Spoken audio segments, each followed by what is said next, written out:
पूतना उद्धार की लीला का श्रवण करो तो भगवान में प्रेम हो जाएगा। प्रेम कब होता है?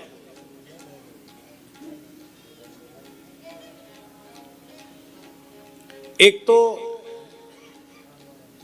स्वभाव ज्ञान पूर्वक प्रेम हो। विराज इधर आ,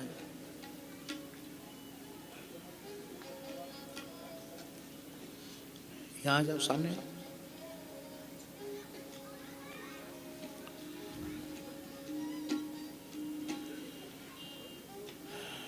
एकदम सामने आ जाओ, ऐसे देखने में आपको कठिनाई होगी। हाँ, इधर सज्जन जी के पास आ जाओ, इधर आओ सज्जन जी के पास, वहां चले जाओ।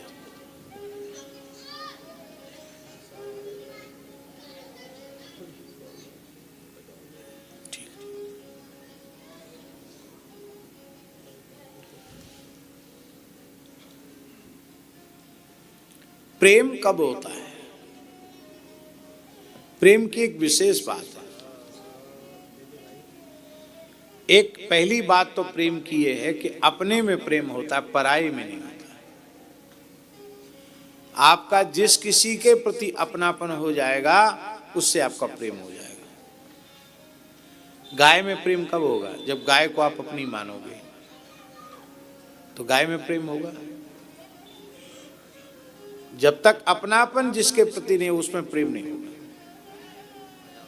अपने अपना कौन है और पराया कौन है? जो कभी अपने साथ नहीं रहता वो पराया है, और जो कभी अपना साथ नहीं छोड़ता वो अपना है। शरीर संसार कभी साथ रहे नहीं, साथ रहते नहीं, साथ रहेंगे नहीं, इसलिए पराये हैं। श्री ठाकुर जी सदा साथ रहते हैं, सदा से साथ में हैं, हैं और सदा साथ रहेंगे। भयंकर पाप कर्म करके जीव नरक जाता है तो भी ठाकुर जी उसका साथ नहीं छोड़ते। अंतर्यामी रूप से नरक में भी भगवान उसके साथ रहते हैं।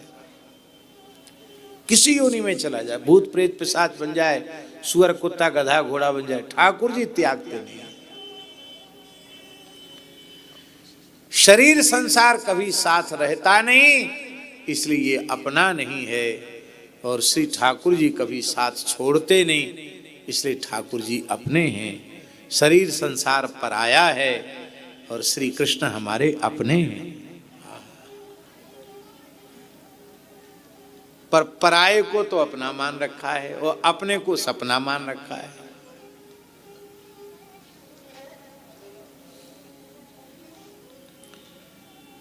अब बाबा एक प्रश्न है, जब शरीर संसार हम नहीं, शरीर संसार हमारा नहीं, पराये हैं, तो ये पीछे से भगवान ने हमारे क्यों लगा रखे हैं? शरीर संसार को पीछे क्यों लगा रखा?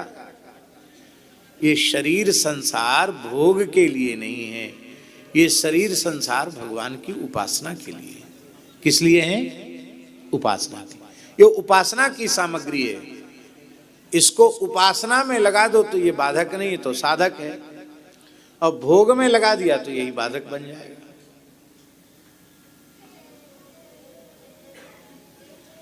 इसलिए मैं केवल भगवान का हूं और केवल भगवान मेरे हैं। शरीर संसार केवल भगवान की सेवा के लिए मिले हैं, उपासना के लिए हैं। बस इस बात को हृदय से स्वीकार कर ले। भगवान हमारे अपने हैं, ये बोध कैसे होगा? ये बोध होगा सत्संग से।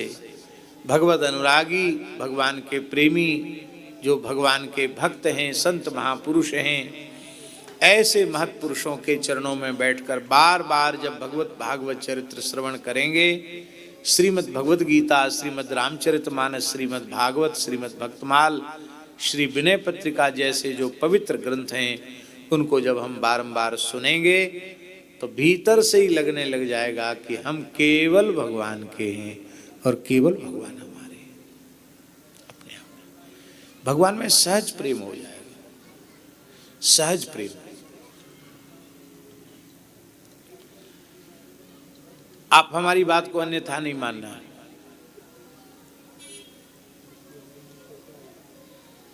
बाहर से आए हुए जो जीव हैं वे भी भाग्यशाली हैं बाबा। अब ब्रज में रहकर साधन करते हैं तो उनका ठाकुर जी में दीर्घ काल में अपनापन स्थापित होता है। दीर्घ काल तक ब्रजवास करते साधन करते हैं, तब उनको भीतर से अनुभव होता है कि श्री कृष्ण हमारे अपने हैं।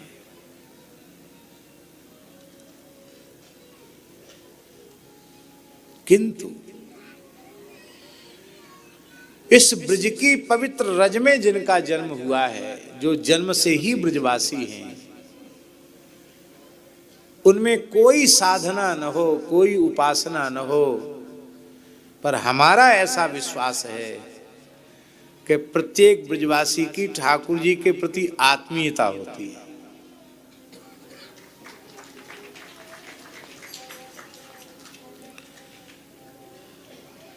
ब्रजवासी तो प्रायः भगवान के आवेश में ही रहते हैं, आवेश में रहते हैं हमेशा।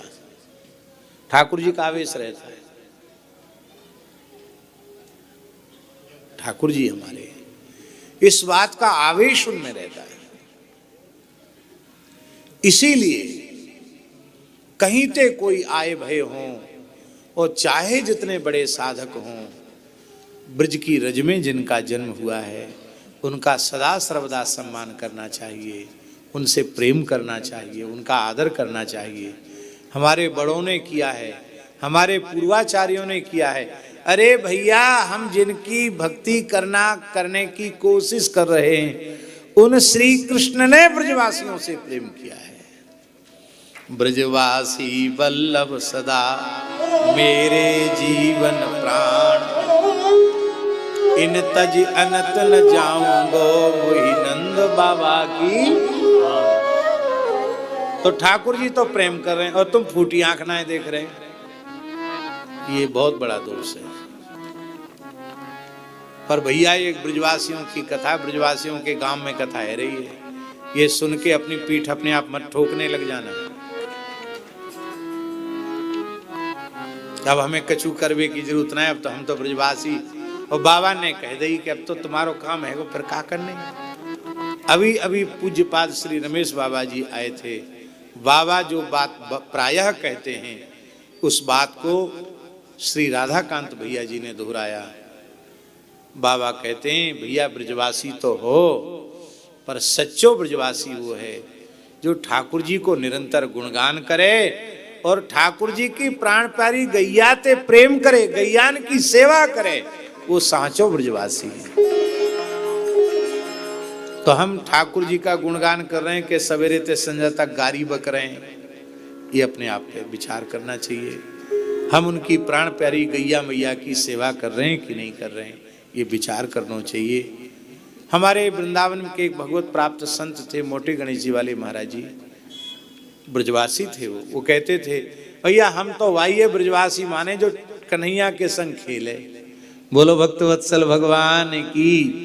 तो कहते ऐसो कछु करो कि ठाकुर तुम्हारे संग खेले तो तुम सच्चे ब्रजवासी हो जाओ। इसी ब्रज में श्री चतुर्भुज दास जी के साथ ठाकुर जी खेलते हैं, गोविंद सखा के साथ ठाकुर जी खेलते हैं, और तो और बड़े बूढ़े कुंभन दास जी के साथ ठाकुर जी खेलते हैं। ठाकुर जी खेलते हैं, ये सब ब्रजवासी थे कि नहीं? इन ब्रजवासियों के साथ ठाकुर जी खेलते हैं। बोलो भक्तवत्सल भगवान की जय। तो एक तो ये हो गया कि भगवान अपने हैं तो प्रेम हो जाएगा, और दूसरी प्रेम की शर्त ठाकुर जी ये है कि स्वभाव ज्ञान पूर्वक और प्रभाव ज्ञान पूर्वक प्रेम होता है। जिस व्यक्ति का कोई प्रभाव नहीं है, किसी काम का आदमी नहीं है, उससे कोई प्रेम नहीं करता। प्रभाव भी होना चाहिए, और प्रभाव चाहे जितना हो, स्वभाव ठीक ना हो तो प्रभावशाली से भी प्रेम नहीं करते हैं।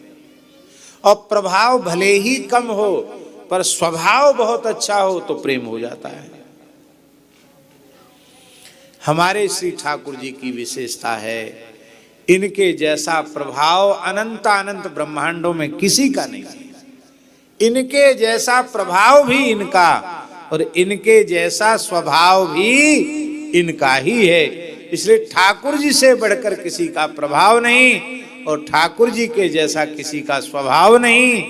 इसलिए कंबा दयालुम शरणम ब्रजेम। कौन कृपालु दयालु है श्री कृष्ण के अतिरिक्त, जिसकी शरण में जाया जाए। तो प्रभाव स्वभाव का ज्ञान कैसे होगा? ठाकुर जी हमारे अपने हैं और हम ठाकुर जी के हैं, यह ज्ञान भी कथा सुनने से होगा। और भगवान के प्रभाव का ज्ञान और भगवान के स्वभाव का ज्ञान भी कथा श्रवण करने से होगा। तो पूतना उद्धार की लीला में भगवान के करुणामय स्वभाव का परिचय प्राप्त होता है। और जब भगवान के करुणामय स्वभाव का बोध हो जाता है तो भैया भगवान में सहज प्रेम हो जाता है। उमा राम स्वभाव जिने जाना, उमा राम स्वभाव जिने जाना, तिन्हीं भजन तजी भाव न आना, तिन्हीं भजन तज भाव न आना। अस स्वभाव कहूँ सुनऊँ न देखूँ, अस स्वभाव कहूँ सुनऊँ न देखूँ, केहि खगेश रघुपति सम